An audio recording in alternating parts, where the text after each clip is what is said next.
Bienvenue à l'écoute de Covid-19, Souvenirs et horizons d'artistes. Ce podcast est dédié au regard d'auteurs photographes sur les effets de la crise sanitaire dans leurs projets et dans leurs pratiques photographiques. Découvrez un témoignage singulier chaque mardi de l'année 2020 sur le site internet de Stimultania et sur sa page Facebook. Aujourd'hui, nous commençons la série avec Mélanie Wenger. Mélanie Wenger a une trentaine d'années, elle est photographe documentaire et vit à Bruxelles. Bonjour Mélanie, merci de participer au projet. Pour commencer, est-ce que vous pouvez nous parler de l'intérêt ou de l'utilité que vous trouvez à votre position d'auteur-photographe aujourd'hui en pleine crise sanitaire ? Bonjour, merci de m'avoir invitée à parler. En fait, je dois dire que cette crise sanitaire m'a un petit peu réconciliée avec ma position. Jusqu'à maintenant, j'avais peut-être une petite crise existentielle. En fait, je me posais plein de questions sur notre place et sur ma place en photographie. Et j'ai retrouvé un petit peu du sens parce que, disons qu'au moment où le confinement a commencé, pas mal de lignes se sont troublées et floutées. Et finalement, l'essentiel est ressorti, qui était que je devais simplement prendre des photos, faire des photos et suivre mon instinct et ce que j'avais envie de photographier en premier lieu. Et c'était juste ça la priorité, en fait. Et du coup, je pense que c'est la réponse à la question, c'est celle-là, en fait. Quelle est ma position d'artiste? Je pense que la réponse, elle est juste de sortir et photographier. Aujourd'hui, on peut dire que la société est ébranlée par la crise du Covid-19. Quelle forme de consolation vous estimez, vous, pouvoir apporter ? Plus qu'une consolation, c'est plutôt l'information, quoi. En tout cas, pour moi, c'est le plus important, en fait. On a vu tout se refermer, on a vu notre monde changer du jour au lendemain. Enfin, on a vu. On n'a pas vu, en fait. C'est plutôt ça. Le monde s'est refermé et la vision s'est cantonnée au nombre de mètres carrés de notre propre appartement et peut-être même jusqu'au supermarché avec un peu de chance. Et donc, on a rien vu et le monde a changé. Et pour moi, la consolation, en fait, c'est les images, quoi. La consolation, c'est de pouvoir voir au-delà quand on ne peut plus voir au-delà. Autant pour moi, en tant que photographe, c'était de sortir et de pouvoir montrer cela et le voir, bien sûr, mais surtout le montrer.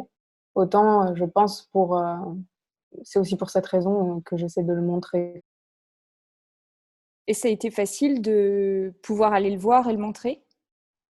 Non, ça a eu beaucoup de conséquences, mais ça a été un choix au départ qui était qui a été fait très vite et qui a été probablement à des conséquences que je n'imaginais pas au moment où j'ai fait le choix. Mais il était logique, en fait. Et à partir du moment où il était logique, il fallait juste y aller. Aujourd'hui, qu'est-ce que vous inspire le mot lien dans votre pratique ? C'est marrant que vous parliez de lien juste maintenant, parce que c'est vraiment à ça que je pensais, en fait, au moment où vous posez la question. Parce que c'était un petit peu ça que je cherchais en sortant, quoi. Parce que, évidemment, comme tout le monde, du jour au lendemain, toutes les choses autour, j'ai perdu le lien aussi, quoi. Les gens autour de moi, je ne pouvais plus les voir. C'était la même chose. Et du coup, je me suis retrouvée à errer, à me balader dans beaucoup d'endroits et très loin, à essayer de chercher ce lien, quoi. Que d'habitude, je photographie, en fait, qui n'était plus trop là pendant longtemps. Je disais, ah, mais c'est bien beau cette histoire, mais alors, ils sont où les gens, quoi? Tout était en fait très, justement, très cassé, en fait. Il y avait des coupures entre tout, il n'y avait plus rien qui faisait le lien. Et en fait, tout ce qu'on a tous essayé de faire très vite, en fait, c'était de remettre en place ce lien. Du coup, pour moi, l'image, c'était une petite manière de remettre en place ce lien entre chaque homme et femme et enfant qui est dans sa maison et le monde extérieur qui continue à être là, quoi, qui a juste changé, quoi. Le lien entre nous aussi, le lien entre les humains, photographier aussi ces personnes qui maintenaient ce lien, tous ces médecins, ces infirmières, ces travailleurs qui sortaient encore, en fait, et qui permettaient de maintenir ce lien d'une autre manière, quoi. Je pense que le mot lien, il est très important dans ce qui se passe dans le monde actuellement et futur. en fait. Et à quel endroit vous pensez être sorti de votre zone de confort? Hem, Tout de suite, au moment où je suis sortie de chez moi, comme chacun d'entre nous, je crois, ça questionne un petit peu, mais en fait, c'est du jour au lendemain, le monde a complètement changé. Il était proche, il était le même, mais en fait, il était plus là, il était complètement différent. Et ça a été assez le changement a été assez dingue. Moi, je suis partie, en Italie, au moment du confinement, quand la crise a commencé là-bas, juste un peu après que la crise ait commencé là-bas et le monde était, vide. C'est en passant la frontière, en fait, que j'ai quitté ma zone de confort, alors que j'ai l'habitude. D'habitude, ma zone de confort, c'est de passer la frontière, c'est de prendre un avion, c'est de faire ma valise. Mais ici, c'était très différent parce qu'en fait, où qu'on aille, il y a toujours des repères qui étaient là. En fait, les humains étaient les repères. Ici, les humains, ils ont un petit peu disparu. En tout cas, le monde était vide, quoi. Et c'est ça, sortir pour moi. C'est à ce moment-là que je suis sortie de ma zone de confort, quand je voyais plus trop d'humains. Et quel effort alors ça a impliqué? De la flexibilité, de l'adaptabilité pour sûr. Mais en fait, j'ai l'impression qu'il faut pas résister. Il faut pas essayer à tout prix de retrouver le monde comme il était, quoi. Et je dis pas ça pour le futur, je dis que je me suis dit ça, en fait. À partir de maintenant, le monde, il est pas comme il était, quoi. Ça sert à rien de chercher les mêmes repères, ça sert à rien de voilà, on a ça, on sait pas, quel est le visage de ce virus, on sait pas, personne ne sait en fait ses conséquences, ses origines. Donc juste lâcher prise en fait. L'effort, c'est lâcher prise. C'est un très gros effort. On fait toujours un petit peu, d'une manière ou d'une autre, bien sûr, pour essayer de produire des choses. C'est aussi une forme de lâcher prise, mais celui-là, c'est un vrai lâcher prise. Et puis voilà, c'est voyons à quoi tout ça va ressembler, quoi. Vous en avez un peu parlé, mais comment, pendant le confinement, vous avez poursuivi votre pratique photographique? Ah bah, ouais, en sortant, Ouais. en sortant, je suis allée en Italie pour travailler pendant un mois en photographiant. Et puis ensuite, j'ai fait un second reportage, une seconde histoire, un second travail en France ensuite. J'ai en fait beaucoup travaillé. Je l'ai pas vu beaucoup le confinement. J'ai surtout travaillé. C'est maintenant que je suis confinée. Quand tout le monde ressort, je suis re-rentrée pour prendre un peu le temps de faire reposer tout ça et voir un petit peu ce qui va en sortir.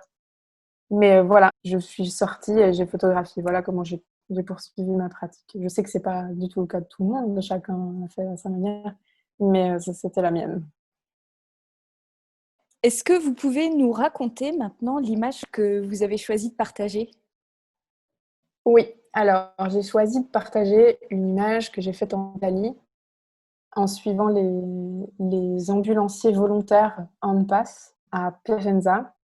C'est une image, en fait, j'ai travaillé là-bas pendant peut-être 2-3 semaines avant de faire cette image. Et pendant tout le temps, au début, cette crise ne ressemblait à rien. C'était très, très impossible de la photographier visuellement. C'était difficile de la voir, en fait, parce que tout avait un peu disparu. Et je savais pas, je m'interrogeais beaucoup sur comment le montrer et comment en parler.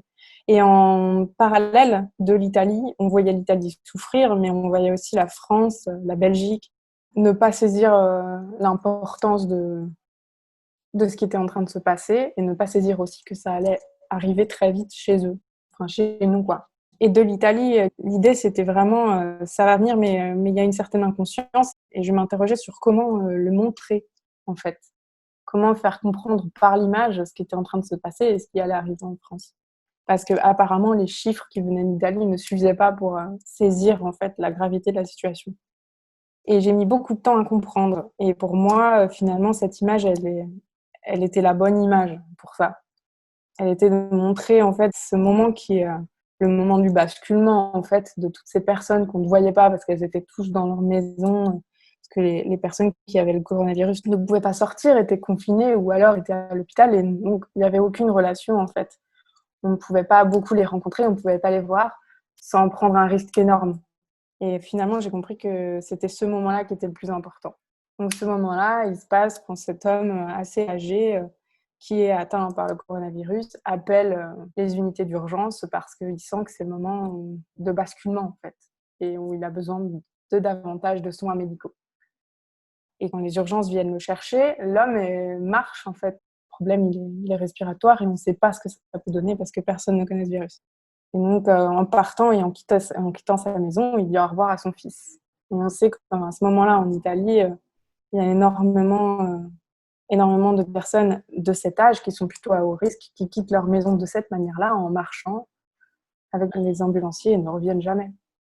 On a, à ce moment-là, je crois, plus de 800 morts par jour en Italie et 70% de ces morts sont en Lombardie, là où on est, quoi. Et donc voilà, cette image pour moi, elle montrait ce dernier au revoir qui était en même temps complètement déchirant et complètement ordinaire en fait, et qui montrait le visage de ce virus. Voilà, c'est cette image que j'ai choisi de partager. Merci. Et pour conclure l'entretien et faire le lien avec le prochain, je vais vous demander donc quelles questions vous auriez voulu que je vous pose. Et c'est du coup l'artiste de la semaine prochaine qui y répondra. C'est la question la plus difficile. Moi, j'aimerais bien entendre la prochaine personne me raconter comment imaginez-vous la vie après le confinement. Ok. Et ça parle de photographie comme ça parle de vie, hein, comme d'habitude, tout est un peu mêlé, mais parce que ça va être très compliqué dans les mois qui viennent, je pense, pour les artistes et pour la photographie. Merci beaucoup, Mélanie, d'avoir partagé votre expérience et vos ressentis. Avec plaisir. À mardi prochain pour un nouveau témoignage et pour écouter la réponse à la question de Mélanie Wenger.